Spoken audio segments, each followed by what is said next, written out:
Chapter 11 of The Lair of the White Worm by Bram Stoker. LibriVox.org by Betsy Bush. Chapter 11. Mesmer's Chest.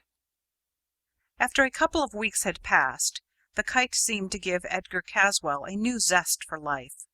He was never tired of looking at its movements. He had a comfortable armchair put up on the tower, wherein he sat sometimes all day long, watching as though the kite was a new toy, and he a child lately come into possession of it. He did not seem to have lost interest in Lilla, for he still paid an occasional visit at Mercy Farm. Indeed, his feeling towards her, whatever it had been at first, had now so far changed that it had become a distinct affection of a purely animal kind. Indeed, it seemed as though the man's nature had become corrupted, and that all the baser and more selfish and more reckless qualities had become more conspicuous. There was not so much sternness apparent in his nature, because there was less self-restraint. Determination had become indifference. The visible change in Edgar was that he grew morbid, sad, silent. The neighbours thought he was going mad.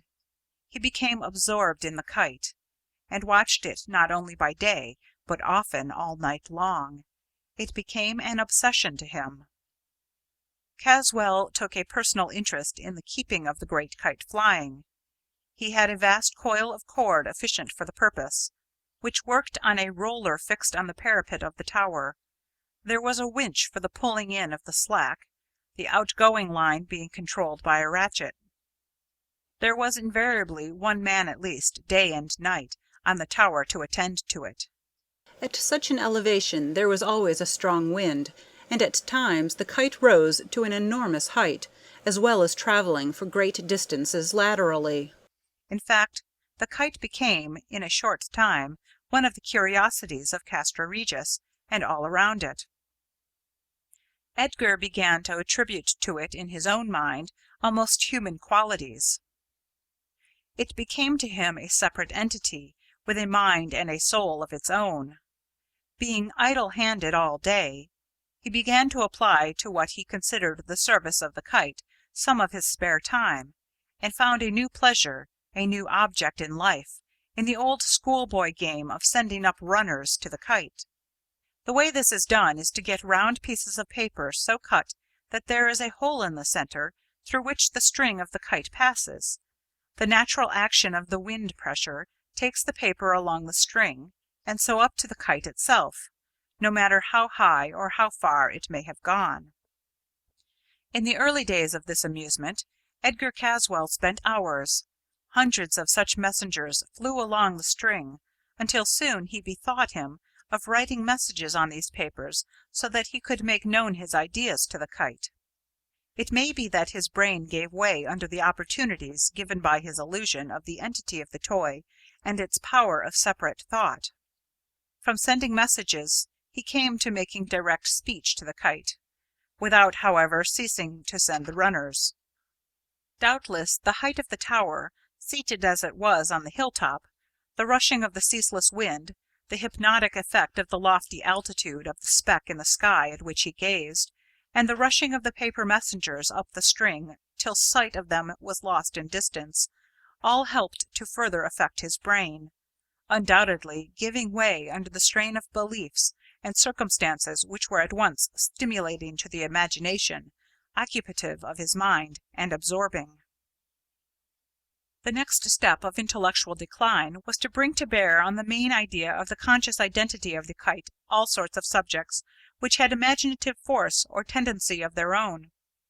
He had, in Castra Regis, a large collection of curious and interesting things formed in the past by his forebears, of similar tastes to his own. There were all sorts of strange anthropological specimens, both old and new, which had been collected through various travels in strange places, ancient Egyptian relics from tombs and mummies, curios from Australia, New Zealand, and the South Seas, idols and images from Tartar icons to ancient Egyptian, Persian, and Indian objects of worship, objects of death and torture of American Indians, and above all a vast collection of lethal weapons of every kind and from every place.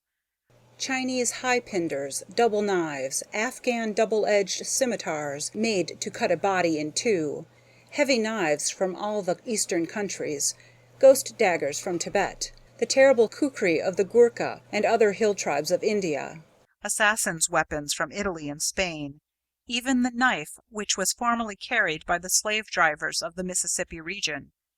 Death and pain of every kind were fully represented in the gruesome collection. That it had a fascination for Oolanga goes without saying. He was never tired of visiting the museum in the Tower, and spent endless hours in inspecting the exhibits, till he was thoroughly familiar with every detail of all of them. He asked permission to clean and polish and sharpen them, a favour which was readily granted. In addition to the above objects, there were many things of a kind to awaken human fear. Stuffed serpents of the most objectionable and horrid kind, great insects from the tropics, fearsome in every detail, fishes and crustaceans covered with weird spikes, dried octopuses of great size. Other things, too, there were, not less deadly though seemingly innocuous. Dried fungi, traps intended for birds, beasts, fishes, reptiles, and insects, machines which would produce pain of any kind and degree, and the only mercy of which was the power of producing speedy death. Caswall, who had never before seen any of these things, except those which he had collected himself, found a constant amusement and interest in them.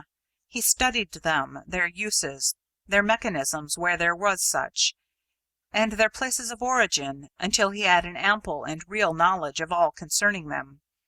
Many were secret and intricate, but he never rested till he found out all the secrets. When once he had become interested in strange objects and the way to use them, he began to explore various likely places for similar finds. He began to inquire of his household where strange lumber was kept. Several of the men spoke of old Simon Chester as one who knew everything in and about the house. Accordingly he sent for the old man, who came at once. He was very old, nearly 90 years of age, and very infirm. He had been born in the castle, and had served its succession of masters, present or absent, ever since. When Edgar began to question him on the subject regarding which he had sent for him, old Simon exhibited much perturbation. In fact, he became so frightened that his master, fully believing that he was concealing something, ordered him to tell at once what remained unseen, and where it was hidden away. Face to face with discovery of his secret, the old man, in a pitiable state of concern, spoke out even more fully than Mr. Caswall had expected. Indeed, sir, everything is here in the Tower that has ever been put away in my time, except, here he began to shake and tremble, except the chest which Mr. Edgar, he who was Mr. Edgar when I first took service, brought back from France, after he had been with Dr. Mesmer. The trunk has been kept in my room for safety, but I shall send it down here now." "What is in it?" asked Edgar sharply. "That I do not know. Moreover, it is a peculiar trunk, without any visible means of opening." "Is there no lock?"